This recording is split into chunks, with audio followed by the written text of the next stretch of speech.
이분 애매모호해요. 대통령 출마할 줄 알았더니 출마도 안 하고 참 머리 아프게 만드는 분. 황교안 권한대행 체제에 대해서 잠시 좀 짚어보고 그리고 지금 아직 해결되지 않은 문제를 다음 정권에서 그대로 끌고 가야 되는데 좀 머리 아픈 일들이 많아요. 자, 황교안 권한대행 체제에 들어와서 가장 세게 문제가 됐던 건 사드 배치.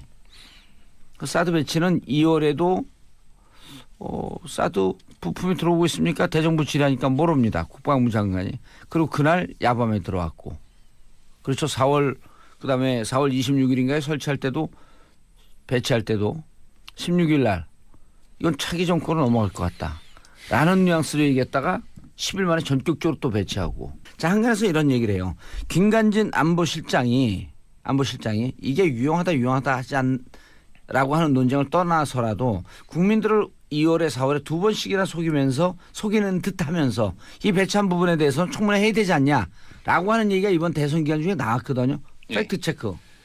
일단 그 비용 문제가 이제 가장 요즘 이슈가 됐죠. 그렇죠. 그러니까 이제 한국은 전혀 부담하는 게 없다라고 얘기를 했는데 그러니까 비용은 다 미국이 된다라고 했는데 결과적으로 지금 트럼프 대통령이 그렇게 아까 앞에 이제 고재열 기자가 정리를 해줬는데 어찌됐든 지금 비용 문제가 이제 이면 합의가 있는 것이 아니냐, 비용 문제가 나오면서 이런 의혹이 제기가 됐고 그래서 이제 차기 정부에서 청문회를 열어야 된다라는 여론이 굉장히 높아지고 있는 건 사실입니다. 예, 그래서 뭐 이 부분은 이제 좀 다음 정권이 이제 사실은 누가 됐든 어떤 미국하고 재협상을 벌여야 되고 이거를 국회 비준이 더 필요하다라는 여론도 있고 해서 이제 이게 그냥 행정부만 개입하는 게 아니라 이제 뭐 입법부 이런 식으로 다 이제 개입이 될 수밖에 없는 상황이거든요. 예. 그러면은 국회 주도의 어떤 청문회도 또 열면서 이게 결코 나쁘지 않다라고 보는 게 그러니까 어쨌든 협상에서 행정부가 일방적으로 어떤 미국에 끌려가는 게 아니라 여러 반대 여론도 있고 이런 여론들이 있어서 명분이 생기거든요. 그렇죠. 레버리지가 좋아지는 거예요. 그러니까 예전에 노무현 전 대통령이 이제 FTA 한미 FTA 협상할 때 말했던 게 반대하는 여론이 있기 때문에 우리가 협상에서 주도권을 가질 수가 있었다. 이런 식의 이제 결론도 있었고요. 그래서 결코 이제 이런 청문회를 열거나 여론 이제 입법부가 개입하는 게 꼭 국익에 해가 되는 건 아니다. 이렇게 정리가 될 수 있겠습니다. 저는 이제 이 월권 김관진 국가안보실장의 월권 여부에 대해서 조금 그런 얘기를 드리고 싶어요. 그러니까 지금 이제 이 무기 배치에 대한 거, 그다음에 그것은 국방부의 이제 이 국가안보실장과 국방부가 관할하는 부분이고 또 소파 협정에 따라서 미국이 들어오는 거다. 뭐 이제 그런 이제 로직으로 얘기를 하는데. 왜 월권 얘기가 되냐면 이것은 지금 중국과의 외교 문제가 되고 그다음에 지금 비용 분담 되니까 어떤 경제 문제까지 다 있잖아요. 그러니까 이것까지 종합적으로 판단하는 역할을 하는 자리는 아닙니다. 안보실장은 그것까지 종합적으로 판단을 해야 되는 역할은 어떤 이제 대통령에 준하는 역할인데 거기에서 김관진 실장이 이걸 주도한 것은 월권으로 볼 필요가 있는 것이죠. 자, 일단 어쨌든 그 새로운 정부가 들어서게 되면 첫 번째 지금 두 가지 과제가 일단 나왔어요. 우병우 특검법 이걸 어떻게 해야 될지 그냥 뭐 국회 일이니까 묵살하고 할지 아니면 새로운 정부가 이 부분에 대해서 관심을 가져야 될지가 하나 나왔고 또 하나는 김관진 사드 배치하는 과정에서 김관진의 역할 등등에 대해서 청문회를 해야 될지 말아야 될지. 자, 일단 무척 크리티컬하고 골치 아픈 이런 두 가지 남아 있어요. 우병우 특검법 같은 경우는 국민들의 지지가 예를 들어 80% 이상으로 높고 다만 김관진 사드 배치 문제는 돈 문제까지 나오게 되면 이 부분에 대해서 청문회 하라고 하는 게 50%가 좀 넘어가고 다만 사드 자체로 하게 되면 오히려 사드 배치 부분이 조금 더 그 지지율이 높고 지지율이 높습니다. 사드 배치에 조금 더 높고 그래서 이 문제를 또 어떻게 할 거냐라고 하는 게 아주 중요한 난제이네요. 그런데 또 하나 세월호 문건을 대통령 기록물로 지정을 했어요. 그렇죠? 그렇게 되면 향후 15년에서 30년까지 10년에서 30년까지인가요? 그렇게 되면 볼 수가 없어. 이 부분은 어떻게 해야 됩니까? 이게 그러니까 황교안 권한대행이 적극적 권한 행사를 했기 때문에 이건 무효다. 예, 이제 이거는 대통령 기록물법 제17조를 봐야 되는데요. 대통령은 뭐 각 호의 어느 하나에 해당하는 대통령 기록물을 그 자료 제출의 요구에 응하지 아니할 수 있는 기간을 따로 정할 수 있다라고 이제 규정을 했는데 황교안 권한 대행이 대통령이냐 아니냐 그래서 이 기록물을 지정할 권한이 있느냐 자격이 되느냐 안 되느냐가 이제 핵심이거든요. 근데 그 기록물 예. 관련된 전문가들 얘기를 들으면 이 얘기도 하거든요. 예. 12월 8일까지는 본인의 기록물이 아니다. 그래서 만약 권한대행도 지정할 수 있는 규정이 있어요 보면은 그럼 권한대행이 지정할 수 있는 것은 12월 9일서부터 권한대행이었기 때문에 그 이후의 행적과 이후의 기록에 대해서는 지정할 수 있지만 세월호라고 하는 것은 그 이전에 박근혜 대통령 시절의 기록인데 그거를 자기가 소급해갖고 내 권한도 아닌데 지정할 수 있냐 이런 논란도 있거든요. 예, 그 부분에 제가 좀 첨언을 예. 드리면 그런 이제 이 얘기인 것 같습니다. 그 기록물 지정은 기록물을 어느 정도로 이렇게 그 등급을 줄 것이냐 그 지정이 중요하지 그렇죠. 않습니까? 예. 그런데 그것은 그 기록물을 만든 사람이 잘 알고 있다. 그런 이제 그 취지인 거죠. 그래서 이 권한대행이 아닌 시절에는 본인이 작성자가 아니기 때문에 당연히 그 중요도나 어떤 이제 기록물에 대해서 알지 못한 사람이기 때문에 이 사람이 황교안 권한대행이 적극적으로 기록물 지정할 수 있는 그런 당사자가 아니다. 예. 그래서 이제 그 부분을 이렇게 보는 것이고, 그러니까 이게 원칙에 따라서 했다라고 주장하는데, 이를테면 이제 그 세월호 관련 문건들을 원칙에 따라 한 거라고 그러는데 그런 원칙이 있을 리는 없잖아요. 이를테면 세월호 관련 문건은 무조건 가장 이제 15년 이상의 그런 원칙이 있을 수는 없고, 그러니까 이거는 사실은 지금 이제 가장 그 박근혜 전 대통령 이 관련해서 재판에서도 관건이 되는 부분인데 이 부분을 이렇게 지정되는 거 뭐 광의의 의미에서는 증거 은닉에도 해당되는 부분이어서 그런 부분에 대해서는 좀 상당한 문제 제기가 필요할 것 같습니다. 일단 문제 제기를 한 데가 있죠. 예, 뭐 여러 군데가 있고요. 일단 예. 뭐 민주당에서도 이미 뭐 정당들이 반발을 했고요. 그리고 정보공개센터하고 녹색당이 지난 4일에 이런 이거 황 대행이 이거 이관 절차를 수행할 법적 근거가 없다면서 이제 헌법소원을 이미 청구한 상태입니다. 예. 그게 황 대행에게 적극적 권한이 말이 좀 표현이 좀 애매한데요.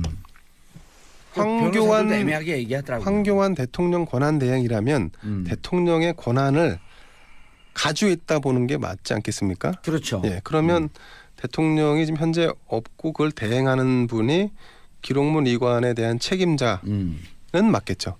예. 근데 지금 저는 이 논의가 그래서 그렇게 할 수 있느냐 없느냐 거기에 세월호 관련된 부분 뭐 이런 기타 등등의 자료들을 다 이관시키고 나면 결국 이게 못 지금 보는 거 아니냐? 예, 그래서 이제 일반에 공개될 수 없는 거 아니냐라고 하는데 대통령 기록물 관리법을 고치면 되죠. 대통령의 기록물을 지정하는 거를 우리가 관례대로 지금 해오고 있기 때문에 지정되고 나면 30년 이전에는 지금 웬만하면 이걸 볼 수 없다. 자료 공개를 투명하게 해야 됩니다. 그렇죠. 네, 자, 그러니까 요 문제도 세월호 이게 자격이 있냐 없냐라고 하는 논란이 있다라고 하는 건 차기 정부에서 어쨌든 해결을 해줘야 될 문제예요. 이것도 하나의 주제로 넘어가는 거죠. 그러니까 예를 들어서 국회에서 야 이거 문제가 있으니 이거 그 지정물 기록법을 해서 소급 적용하자. 왜냐하면 그게 논쟁거리가 되고 투명 공개 원칙이니까. 그러나 이게 국가 안보에 관한 국익과 관련됐을 때 덮자라고 했던 거거든요. 그게. 예, 이미 근데 사실 규정이 있거든요. 예. 법 규정이 예. 대통령 지정 기록물로 지정되면은 예. 국회의원의 3분의 2 이상이 동의하거나 고등법원이 영장 발부를 하면은 이미 지정됐더라도 볼 수 있습니다. 근데 그 보는 게 예. 부분별로 그렇죠. 계속 왔기 때문에 계속 예. 예를 들어 세월호 7시간에 기록해도 이렇게 통칭으로 하는 게 아니고 7시간 기록 중에 광주지검에서 재판한 내용 예. 이렇게 딱딱딱딱 정해줘야 된다는 거예요. 그렇죠. 특정해줘야 되는 거죠. 특정해줘야 되는 예. 거죠. 이 사안에서는 대통령 기록물 관장이 절대갑입니다. 그래서 영장을 내도 영장의 디테일한 부분만 거기서 내줄 수 있고 그것 또한 관장이 판단할 때 국가의 안이라든가 이런 부분과 직결될 수 있다라고 판단해버리면 그러면 또 공개하지 않아도 되죠. 이게 이제 대통령 기록물법의 입법 취지와 지금 사실은 이제 정반대로 가고 있는데요. 그러니까 입법 취지에서는 이제 기록하는 거죠. 보관하는 거잖아요. 네, 그걸 다 없앴기 때문에 그렇게 못하도록 한 거 그렇죠. 아니에요. 그런데 네. 지금 박근혜 청와대에 나타나고 있는 지금 그러니까 지금 우리가 이제 기록 감춰지고 있는 이게 그러니까 필요한 기록들은 감춰지고 있고 또 보관해야 될 그 기록도 지금 소각되는 양이 엄청나다고 알려지고 있지 않습니까? 그래서 네. 소각과 어떤 보관의 이 차원이 지금 주객이 전도돼서 이 법이 지금 그 정반대로 악용되고 있는 어떤 그 우리가 경험을 하고 있기 때문에 이에 대한 어떤 개정은 반드시 필요한 것 같습니다. 알겠습니다. 자, 이제 대선 5월 9일 대선 이후에 가장 핵심적으로 관심을 갖고 있는 게 취임과 동시에 국정 운영이란 말이에요. 총리가 누가 되느냐. 지금 총리에 대한 윤곽이 좀 나오나요? 가장 많이 알고 있는 우선 그 유력한 대통령 후보들은 다 기본적으로 어떤 총리를 임명할 계획이다라는 부분은 간헐적으로 가이드라인을 밝혔죠. 예.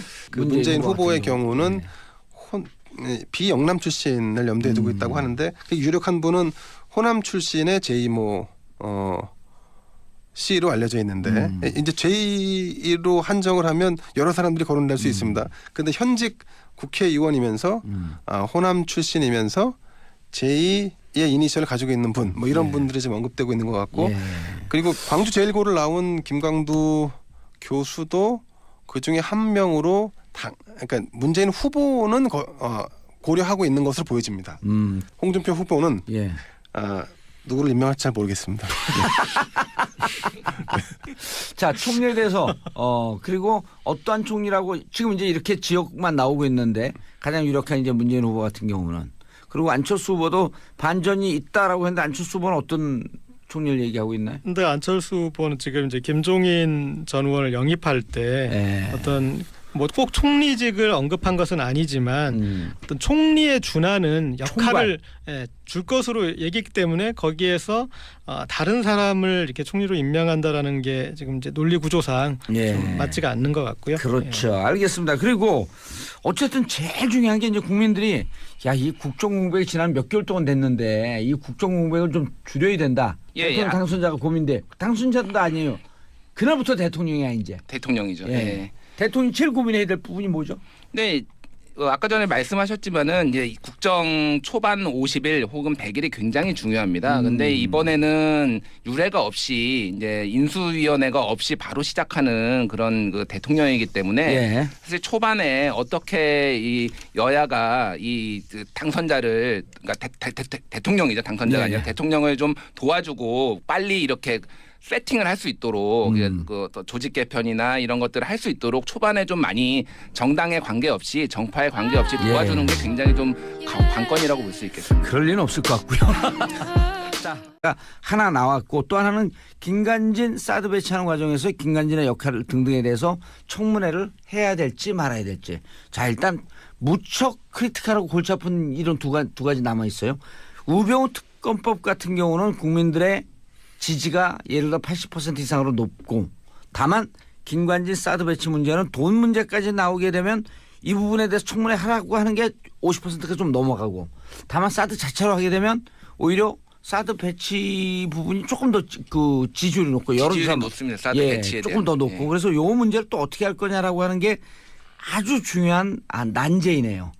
그런데 또 하나 세월호 문건을 대통령 기록물로 지정을 했어요. 그렇죠? 그렇게 되면 향후 15년에서 30년까지 10년에서 30년까지인가요? 그렇게 되면 볼 수가 없어. 이 부분은 어떻게 해야 됩니까? 이게 그러니까 황교안 권한대행이 적극적 권한 행사를 했기 때문에 이건 무효다.